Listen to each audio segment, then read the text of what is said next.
Ön söz. Bu kitap yalnızca bir anlatı değil, bir çığlıktır.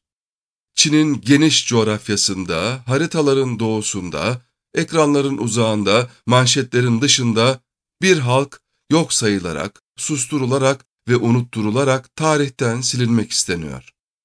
Onlar Uygurlar, Doğu Türkistan'ın kadim çocukları. Binlerce yıllık bir medeniyetin, bir inancın, bir kültürün taşıyıcıları.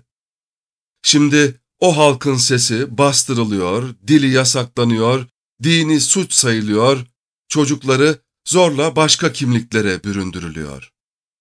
Bir halkın göz göre göre sessizce, sistematik şekilde yok edilmesi karşısında insan susarsa, yalnızca vicdanını değil, insanlığını da kaybeder. Bu kitap susmamak için yazıldı. Bu kitap unutmamak için yazıldı.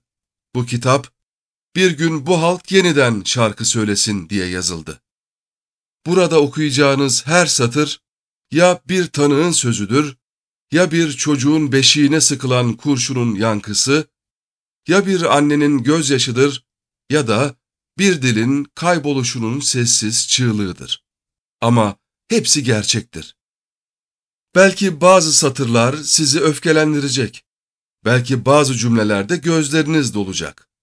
Belki bazı sayfalarda boynunuz eğilecek. Ve tam da bu yüzden bu kitabın varlığına ihtiyaç var. Çünkü zulüm yalnızca uygulandığında değil, unutulduğunda da kazanır. Çünkü bir halk yok edilirken susmak suç ortaklığıdır. Ve çünkü yazmak tanıklık etmektir. Doğu Türkistan bir coğrafya değil, bir hafızadır. Uygurlar sadece bir millet değil, bir direniştir.